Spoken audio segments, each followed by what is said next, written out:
Bom dia, amada igreja, a graça e a paz do nosso Senhor e Salvador Jesus Cristo. Como somos abençoados pelo privilégio de estarmos reunidos publicamente como corpo de Cristo para louvar ao nosso Senhor, para reconhecer e declarar em alto e bom som que Ele é digno e somente Ele é digno. Glória ao Senhor. Quero te convidar a abrir sua Bíblia no livro do profeta Jonas, capítulo de número 3. Jonas, o capítulo de número 3. Vamos ler todo o capítulo, são apenas 10 versículos. Jonas, o capítulo de número 3, de 1 a 10. Eu dou o seguinte título à minha fala dessa manhã. Na verdade, uma pergunta. Quem te disse que acabou? Quem te disse que acabou? Jonas, o capítulo 3, versículos 1 a 10, o texto diz o seguinte: A palavra do Senhor veio a Jonas pela segunda vez. Vai agora à grande cidade de Nínive e proclama a mensagem que eu te ordeno. Jonas foi imediatamente para Nínive segundo a palavra do Senhor. Nínive era uma cidade grande e se levava 3 dias para percorrê-la. Jonas começou a percorrer a cidade por um dia, clamando: Nínive será destruída daqui a 40 dias. Os habitantes de Nínive creram em Deus e decretaram um jejum, e vestiram-se de panos de saco, do mais rico ao mais pobre. A notícia também chegou ao rei de Nínive. Ele se levantou do trono e, tirando o manto, cobriu-se de pano de saco e sentou-se sobre cinzas.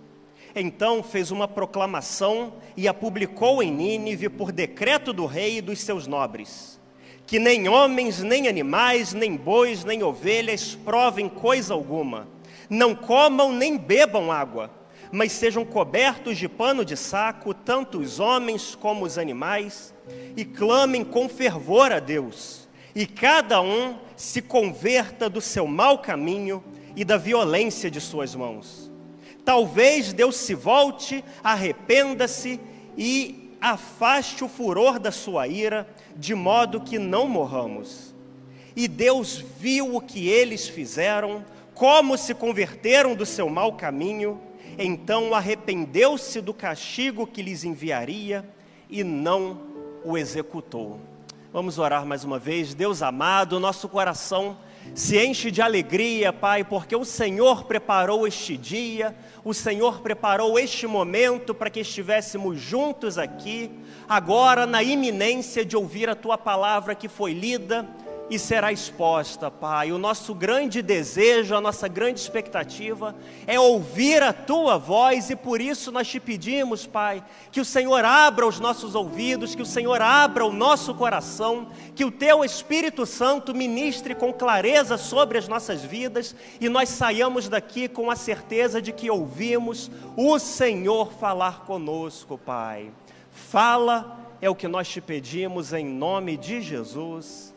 Amém. Quem te disse que acabou? Às vezes, o ser humano tem uma capacidade muito curiosa. A capacidade de fazer escolhas ruins, escolhas erradas, que o afastam completamente do Senhor.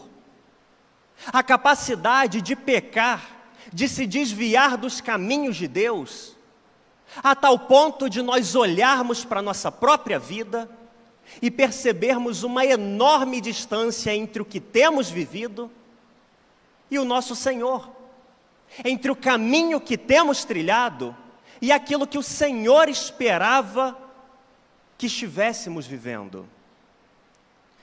Na década de 70 e 80, lá nos Estados Unidos, um pastor que desenvolvia o seu ministério pela televisão, se tornou bastante famoso e conhecido. Jim Bakker, o nome dele. Um ministério extremamente relevante naquelas 2 décadas, 70 e 80. Ele apresentava um programa de televisão juntamente com a sua esposa e juntos influenciavam milhões de pessoas. Mas no auge do seu ministério, quando tudo aparentemente caminhava bem, Jim Bakker fez escolhas terríveis. Escolhas de pecado e desobediência contra o Senhor. Ele se envolveu em diversos escândalos de corrupção, escândalos sexuais. Como consequência disso, ele foi investigado, condenado e teve a sua sentença, 45 anos de prisão. Foi levado para a cadeia.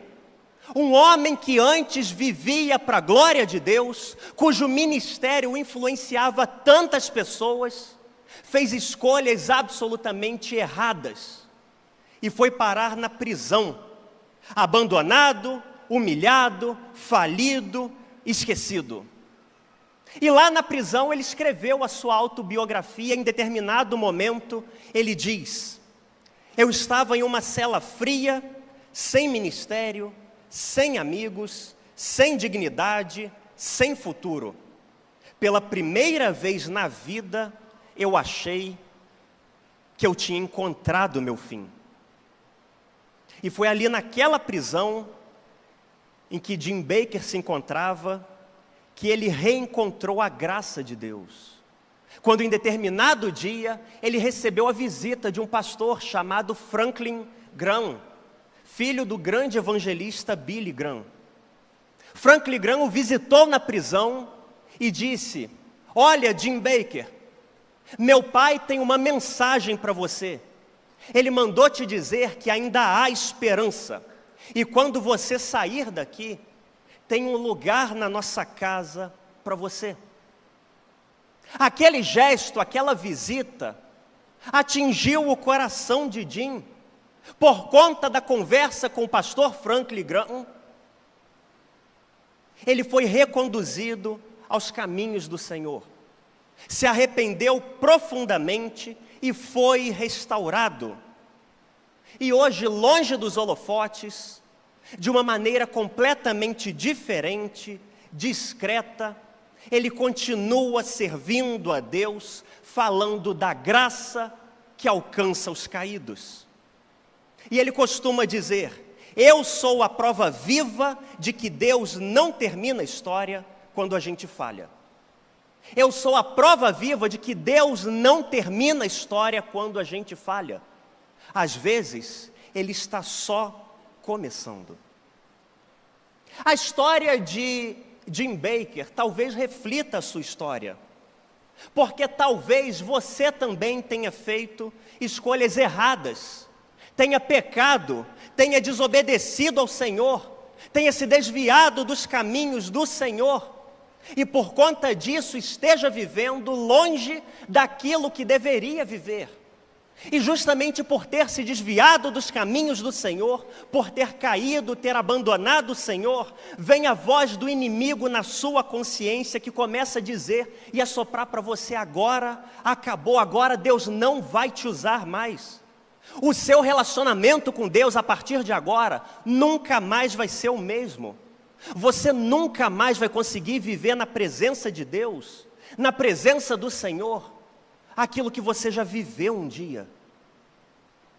O pecado te faz acreditar que você perdeu o propósito.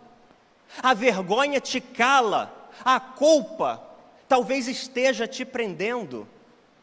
E por conta disso, de uma decisão ruim, de um pecado, de uma queda talvez que ocorreu há tanto tempo, hoje você é apenas uma sombra do que um dia já foi, ou do que deveria ser. O ser humano tem essa capacidade de fazer escolhas terríveis que nos afastam de Deus. Mas quem te disse que acabou?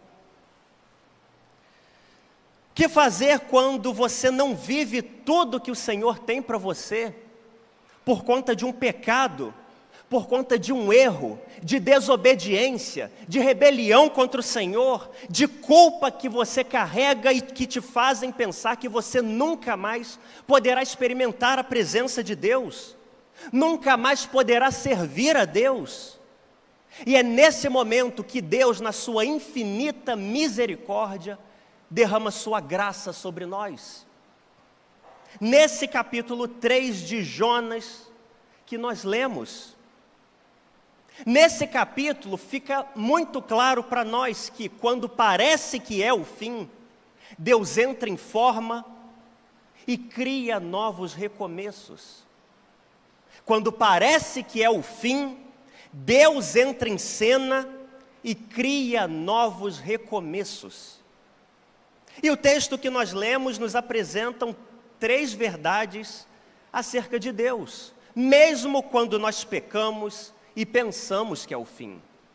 3 verdades acerca de Deus para você, querido irmão, querida irmã, que talvez tenha pecado gravemente com o Senhor e pensa que a sua vida espiritual, que a sua caminhada com o Senhor nunca mais vai ser a mesma, que você nunca mais vai poder entrar num nível mais profundo de relacionamento com o Senhor.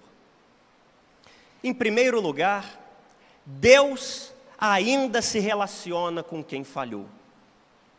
Deus ainda se relaciona com quem falhou. Aqui é o que diz o versículo de número 1. A palavra do Senhor veio a Jonas pela segunda vez. A palavra do Senhor veio a Jonas pela segunda vez. Se tem algo que fica muito marcado, e é muito marcante no livro do profeta Jonas, é a graça de Deus. Como ela é abundante, como ela ultrapassa todos os limites, como ela atinge os lugares mais distantes e mais profundos. E por conta disso, Deus ainda se relaciona com quem falhou. A história de Jonas, a narrativa de Jonas, acontece no século 8 a.C. Jonas é um profeta hebreu, filho de Amitai, já é conhecido na região de Israel. E em determinado momento, talvez você conheça a história, Deus se dirige a Jonas e diz: Jonas, se levanta e vai agora para a cidade de Nínive e prega lá. Lá na cidade de Nínive, a capital do Império Assírio, um império terrível, um império extremamente cruel, uma nação pagã, rebeldes contra o Senhor, um povo inimigo, um povo opressor. Era a essa nação que o Senhor enviava Jonas. Uma missão, uma tarefa quase insana. Pregar no meio dos inimigos. Pregar entre aqueles que talvez, se não provavelmente, o matariam. Mas essa foi a missão dada pelo Senhor a Jonas. E quando ele recebeu essa missão do Senhor, ele fez a pior escolha da sua vida. Ele decidiu se rebelar contra o Senhor. Ele decidiu pecar contra o Senhor e desobedecê-lo. Ele decidiu fugir para o lado oposto àquele para o qual o Senhor o enviava. Deus o havia enviado para Nínive, e ele pegou um navio na direção oposta. Ele não se distraiu apenas e pegou o caminho errado. Ele clara e conscientemente tomou um caminho diferente, oposto àquele que o Senhor tinha proposto para ele. Ele, um profeta do Senhor, um mensageiro de Deus, que se rebelava contra o seu Senhor. Os mensageiros na antiguidade possuíam uma função extremamente importante, afinal de contas, eles carregavam a palavra e a autoridade daqueles que o enviavam. Quando um rei enviava um mensageiro, a fala do mensageiro representava a fala do próprio rei. Quando o Senhor enviava um mensageiro, A fala desse mensageiro e desse profeta representavam a fala e a palavra do próprio Senhor. Um mensageiro que desonrasse a sua missão, que se equivocasse na sua missão, que se rebelasse contra o seu rei, seria automaticamente rejeitado. O rei olharia para ele e diria: você não tem condições de me representar.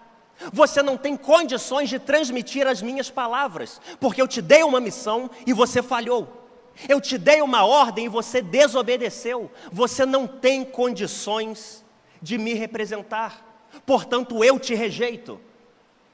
Essa era a consciência que todo mensageiro tinha. Se desobedecesse, se falhasse, se desviasse da sua missão, seria rejeitado por não ter condições de representar aquele que o enviava.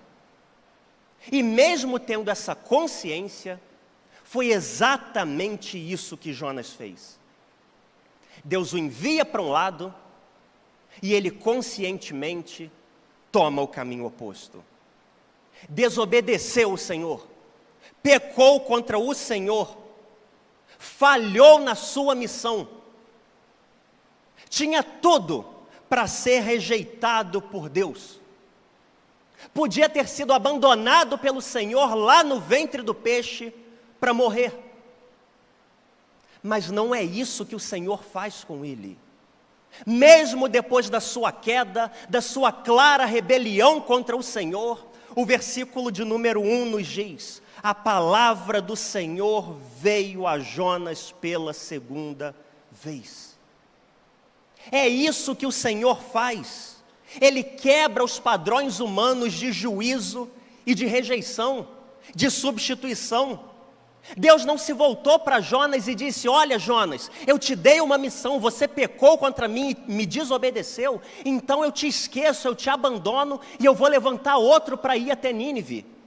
Não foi isso que o Senhor disse para Jonas, pelo contrário, veio a palavra do Senhor pela segunda vez a Jonas.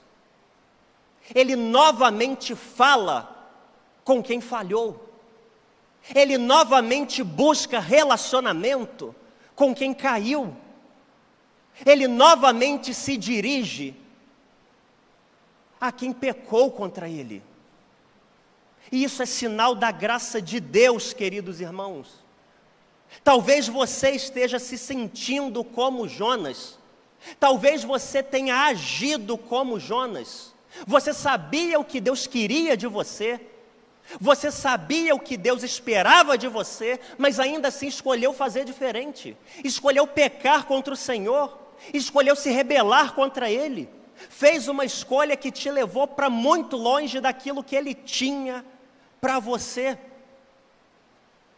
E hoje você se encontra naufragado, culpado, se sentindo no ventre de um grande peixe, vivendo uma crise, vivendo e experimentando as consequências dos seus erros. E por conta do seu erro, por conta da sua falha, por conta do seu pecado, da sua desobediência, talvez lá atrás, o pensamento que passa pela sua mente é: perdi o direito de ouvir Deus. Deus não vai mais se relacionar comigo depois do que eu fiz, conscientemente pecando contra o Senhor. Eu nunca mais vou conseguir voltar para a presença do Senhor de fato. Meu relacionamento com Deus nunca mais vai ser restaurado. E aí nós lemos o capítulo 3 de Jonas, que nos ensina que Deus se relaciona de novo, mesmo com quem pecou contra Ele. Ele se relaciona e busca relacionamento com você, mesmo depois de você ter pecado contra o Senhor. Porque é isso que a graça de Deus faz. É isso que fica muito claro para nós na vida e no testemunho de Pedro. Pedro caminhou com Jesus, Pedro conviveu intimamente com Cristo, e no momento mais intenso da vida de Jesus, Pedro nega o Senhor. No momento mais marcante da história de Cristo, Pedro não só o abandona, mas o rejeita. O nega com veemência. De maneira alguma o conheço, Pedro disse.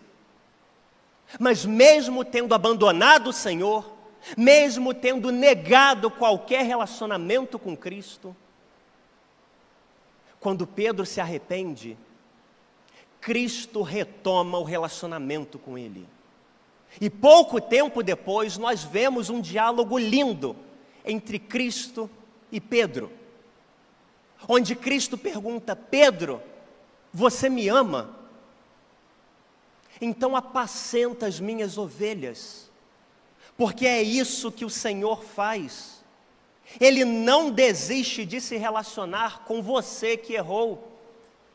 A graça dele restaura o diálogo, a graça dele recomeça o plano, a graça dele é poderosa para refazer o caminho. Em todos os aspectos da sua vida, talvez você tenha abandonado o Senhor e esteja se sentindo culpado a ponto de nem mesmo conseguir orar e ler a sua Bíblia, mas a graça do Senhor busca relacionamento contigo. Talvez você tenha abandonado o seu chamado, abandonado a sua vocação por se sentir culpado, mas a graça de Deus busca refazer o seu relacionamento com o Senhor. Por isso, querido irmão, querida irmã, ainda que você esteja se sentindo indigno, volte a orar, volte a se debruçar sobre a palavra de Deus, mesmo envergonhado, porque o Senhor ainda se relaciona com quem falhou. E isso é a graça de Deus. A graça de Deus.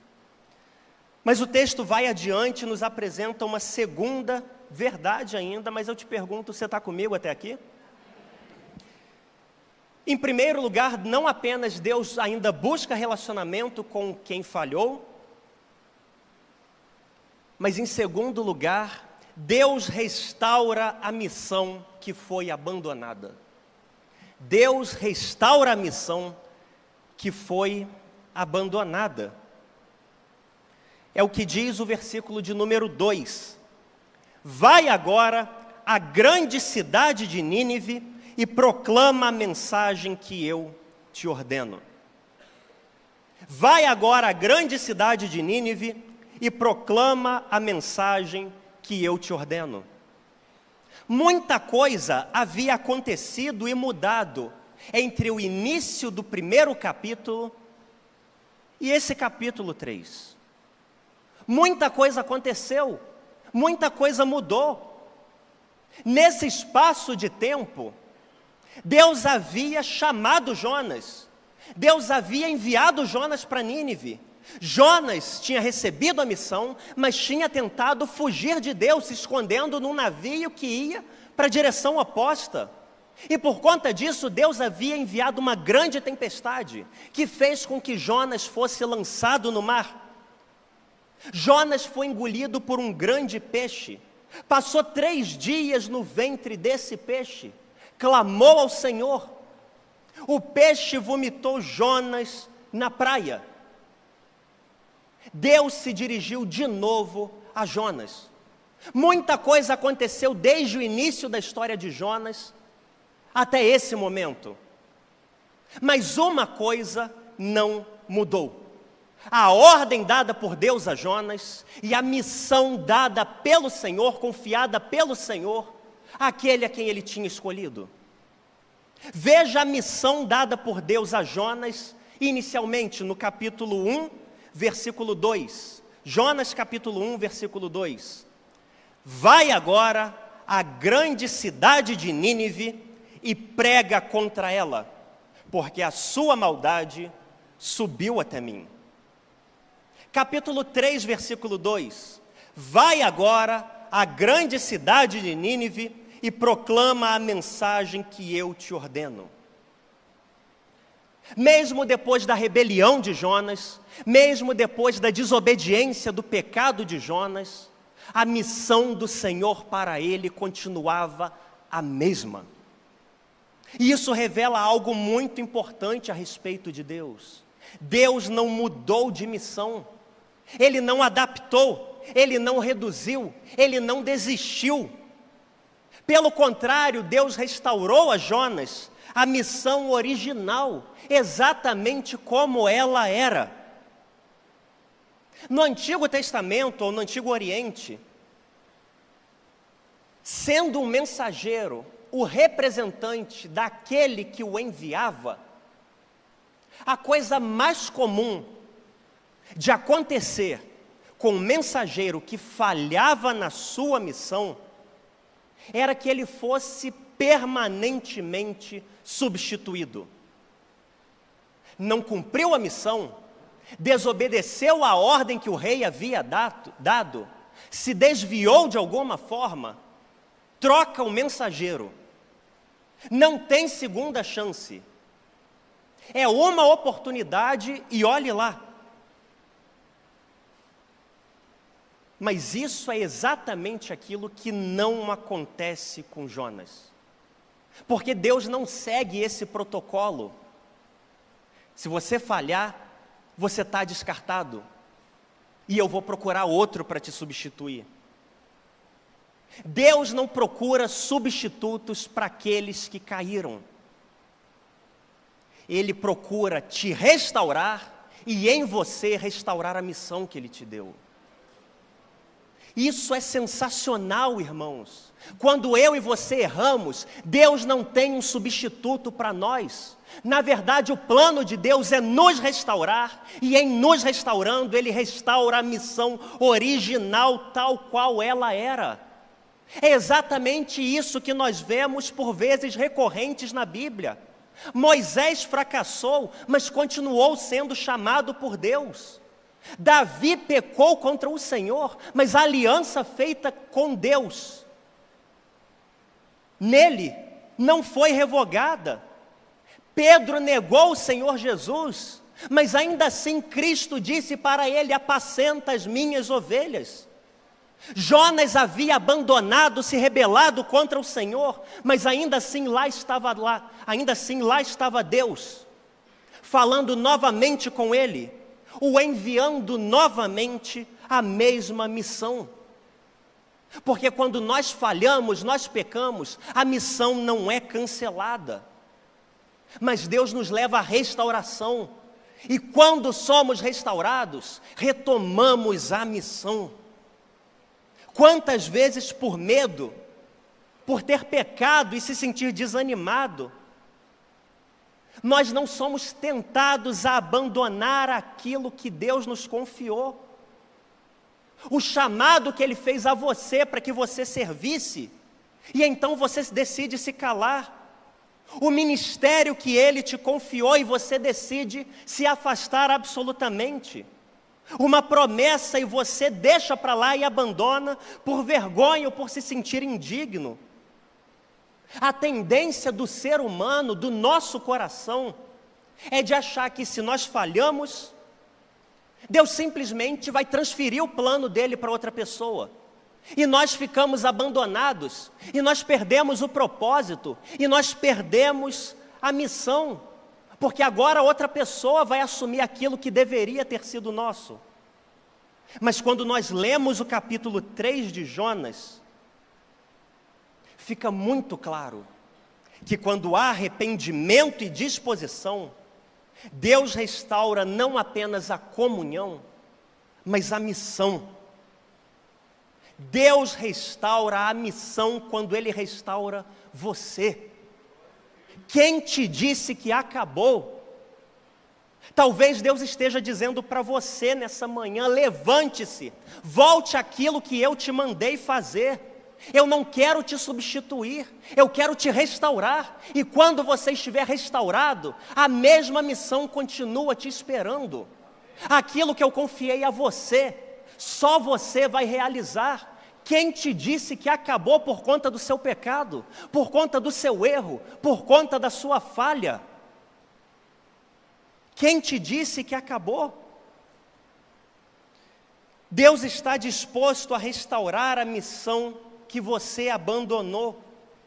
Ele não apenas te perdoa, Ele te reinsere no plano original, assim como foi com Jonas, na sua vocação, no seu chamado, no seu ministério, na sua área de serviço, na sua vida familiar, ainda que tenha falhado como marido, como esposa, como filho, como pai ou mãe, o Senhor te reinsere no seu plano original. As suas falhas não cancelaram aquilo que Deus tem para você. Ele quer te restaurar. E quando te restaurar, a sua missão vai ser restaurada também. E isso é graça de Deus, amados irmãos e irmãs.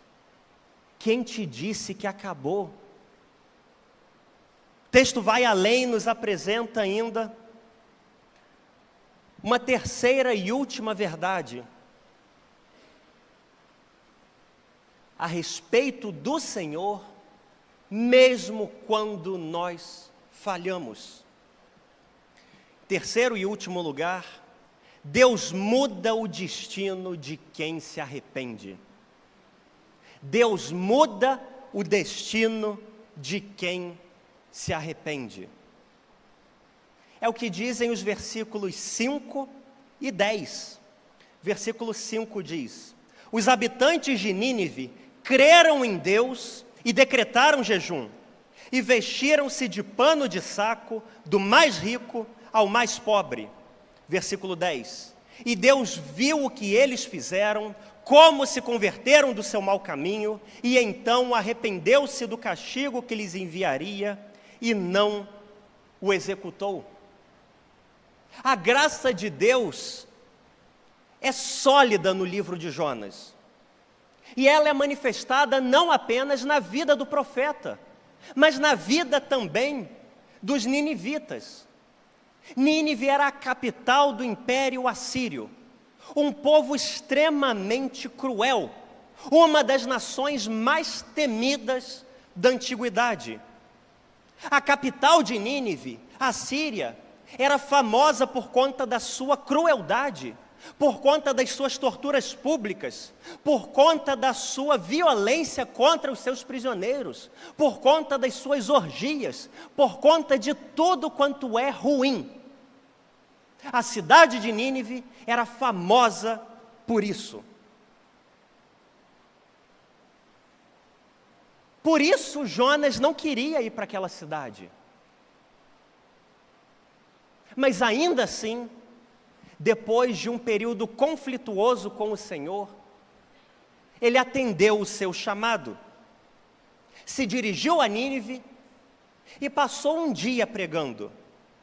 A pregação de Jonas à cidade de Nínive, aos ninivitas, foi absolutamente marcante.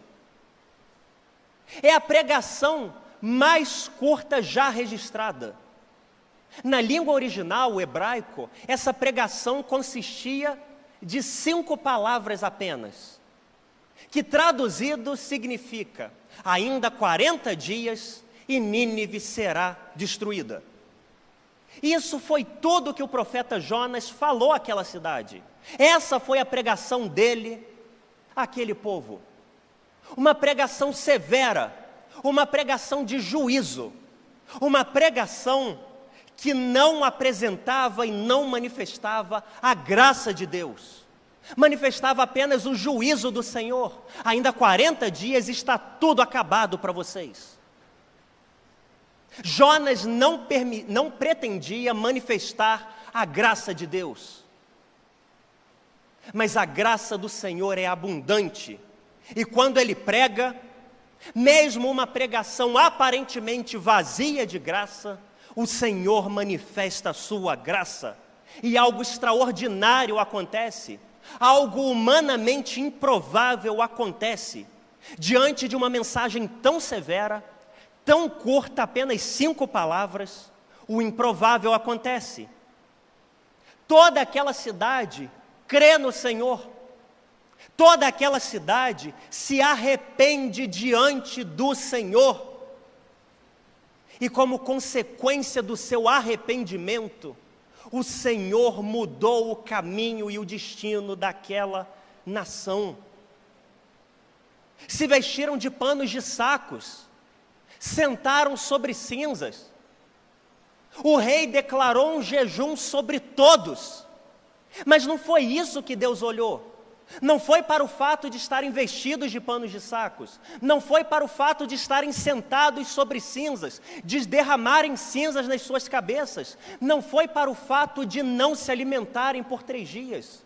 Deus olhou para o arrependimento daquele povo e daquela nação, para a mudança da inclinação do seu coração. E quando há arrependimento, a mudança do Senhor. É por isso que o versículo 10 diz: Deus viu o que eles fizeram, como se converteram do seu mau caminho, então arrependeu-se do castigo que lhes enviaria, e não o executou. O arrependimento daquele povo obstinado, daquele povo cruel, daquele povo perverso, o arrependimento sincero fez com que Deus mudasse o destino deles. A ordem, o plano, o decreto de destruição absoluta foi revogado. Talvez você, querido irmão, querida irmã, ache que o seu destino já está selado por conta do seu pecado e do seu erro passado. Talvez você ache que aquele pecado que você cometeu lá atrás, embora gravíssimo, tenha decretado e determinado o seu fim, o fim da sua caminhada com Deus, o fim do seu relacionamento com o Senhor. Talvez você ache que porque você já pecou de um jeito tão grave aos olhos do Senhor, ainda que ninguém saiba, Deus já decretou juízo sobre a sua vida, e que não há mais retorno, não há mais o que possa ser feito, não há mais esperança para você. Mas nós lemos em Jonas, no capítulo de número 3, que a graça de Deus é abundante, e ela prova exatamente o contrário. Arrependimento genuíno ainda move o coração do Senhor. Ele é justo, sim. Ele te faz lidar com as consequências do seu erro, da sua desobediência e do seu pecado, sim. Mas Ele também é rico em misericórdia para perdoar você. O seu erro do passado, o seu pecado, a sua desobediência contra o Senhor, não decretaram o seu fim. Quantos cristãos há, talvez aqui no nosso meio, que vivem como se estivessem lá em Nínive, contando os dias, esperando a destruição, contando os dias sabendo, ali na frente, o meu destino está selado, e não há nada que eu possa fazer para mudar. Pequei contra o Senhor, me desviei dos seus caminhos, e não tenho o que fazer. Agora é só esperar o peso da mão do Senhor me destruir, acabar comigo. Não há esperança de redenção, não há forma de retorno. Estou eternamente abandonado e rejeitado pelo Senhor. E então o Senhor nos mostra que um coração quebrantado diante de Deus alcança misericórdia. O arrependimento não muda apenas o presente, ele muda o futuro, ele reescreve a história. No ano de 1995, lá nos Estados Unidos, em determinada cidade, um pastor recebeu na sua igreja, durante um culto, no início de um culto, um homem que havia acabado de sair da prisão. Um homem que havia tido um envolvimento extremamente profundo com drogas, com tráfico de drogas, e por conta disso ele havia destruído seu casamento, os seus filhos, a sua carreira e todos os aspectos da sua vida. Aquele pastor, naquele dia, pregou sobre a graça de Deus que transforma e que renova. E no meio da pregação, aquele homem caiu de joelhos e chorando, disse: se ainda houver espaço para alguém como eu quero. A igreja o acolheu e o abraçou. Ele foi tratado, ele foi cuidado, o tempo foi passando. E aquele homem que havia sido um presidiário, um traficante de drogas que destruiu a si mesmo e a sua família, foi restaurado, foi alcançado pelo Evangelho e foi mudado pela graça do Senhor. Se tornou pastor auxiliar naquela igreja, reconstruiu a sua família, restaurou a sua dignidade e ministra hoje a outras pessoas que se encontram quebradas, que se encontram caídas. Aquele homem para quem talvez toda a sociedade tivesse dito: esse aí não tem mais jeito, encontrou a graça de Deus, foi alcançado pela misericórdia do Senhor. A sua vida, a sua trajetória foram integralmente refeitos. Tudo isso, amados irmãos e irmãs, porque Deus responde ao arrependimento verdadeiro com misericórdia e muda o destino de quem se arrepende. Ele não quer te destruir porque você pecou, Ele quer te restaurar. O compromisso dele, o prazer dele não é em executar juízo e vingança, mas é em efetuar restauração onde há arrependimento. No seu coração tomado por orgulho, pela dureza, Ele quer te restaurar quando há arrependimento. Na sua consciência marcada pela culpa, pelo remorso, pela autocondenação, o Senhor quer te restaurar quando há arrependimento. Nos seus relacionamentos quebrados, Ele quer te restaurar quando há arrependimento. Se Deus redimiu Nínive, Ele pode refazer a sua história. Ele pode reconstruir o seu relacionamento com Ele. Ele pode criar um novo caminho onde só há ruínas. Jonas achou que tinha fracassado de vez. Nínive estava à beira da destruição. E talvez você ache que o seu erro, que o seu passado, que a sua falha selaram o fim da sua história. Que é impossível você viver mais na presença de Deus, você servir a Deus, você experimentar a doce presença do Espírito Santo na sua vida.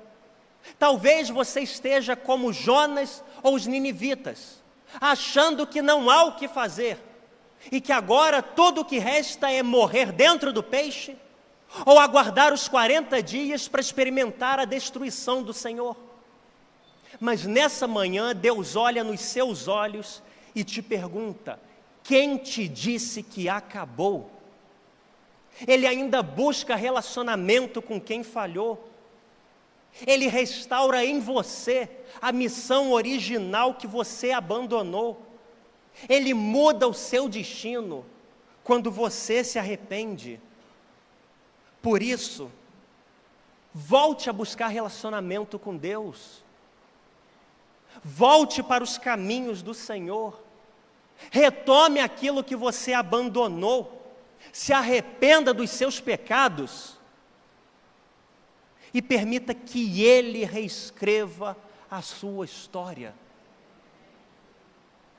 A Bíblia nos diz no livro de Provérbios, o capítulo 28, versículo 13, que quem encobre as suas transgressões nunca prosperará, mas quem as confessa e abandona sempre alcança a misericórdia do Senhor.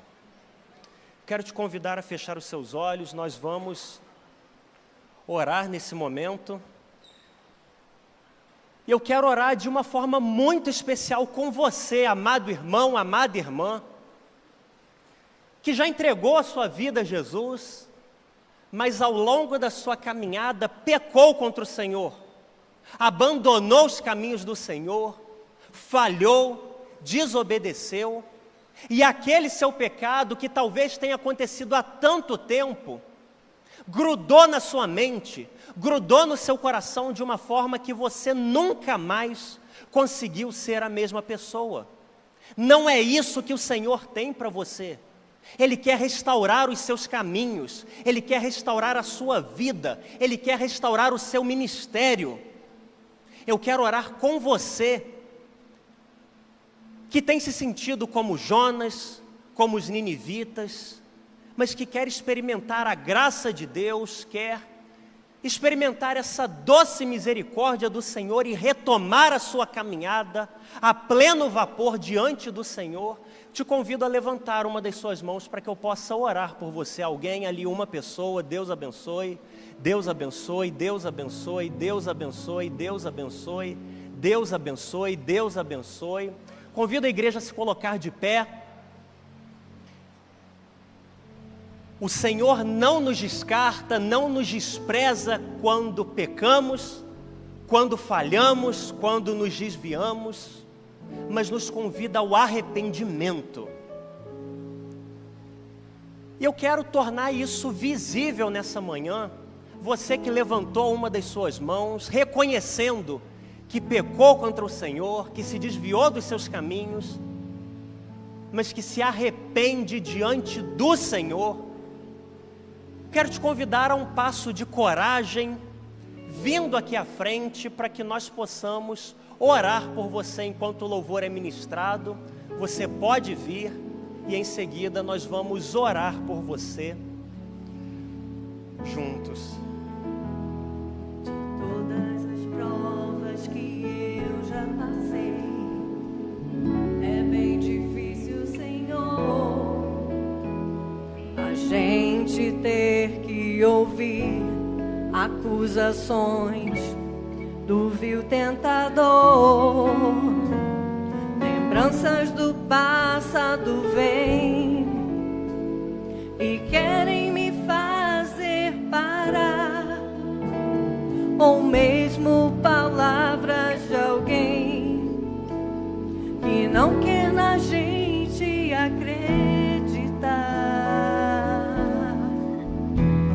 E quase parando sem força e vigor, a gente lê a palavra e encontra bastante poder para vencer, continuar a jornada e ver que o passado ficou para trás, pois Cristo na cruz tudo já venceu, e saber que dele não lembra mais.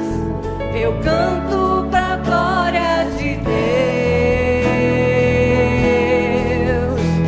Nenhuma condenação há para quem está em ti, Jesus, cuja vida coberta está pelo sangue que desceu da cruz. É certo que provas virão, investidas do vil tentador, mas nenhuma condenação há para quem está em ti, querido Senhor. Nós vamos orar nesse momento de uma maneira muito especial por vocês que estão aqui à frente. O Senhor sabe qual foi o erro de vocês, em que se desviaram do Senhor, mas Ele diz para vocês nessa manhã: quem te disse que acabou? O seu erro não define o seu destino, a sua falha, o seu pecado não definem o seu futuro, porque quando há arrependimento, há restauração do Senhor. Deus amado, nós te louvamos, Pai, porque a tua graça vai muito além daquilo que nós merecemos, muito além daquilo que nós poderíamos esperar A tua graça é infinita e nos alcança, Pai, mesmo quando nós erramos e nos desviamos tão gravemente do Senhor, Pai. Nós te louvamos porque quando há arrependimento, há restauração, há misericórdia, e por conta disso, o nosso erro não define o nosso fim, Pai. Te apresentamos nessa manhã a vida dessas pessoas aqui à frente.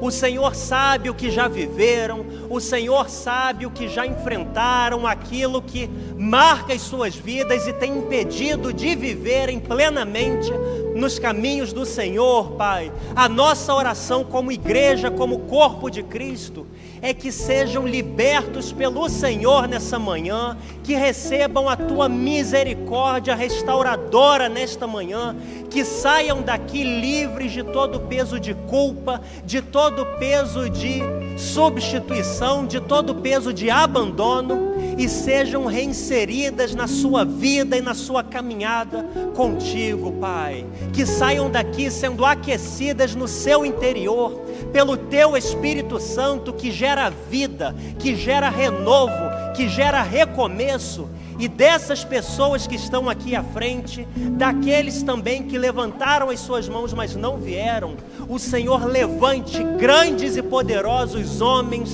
e mulheres do Senhor, ministros de vida, que são a marca da graça do Senhor, Pai.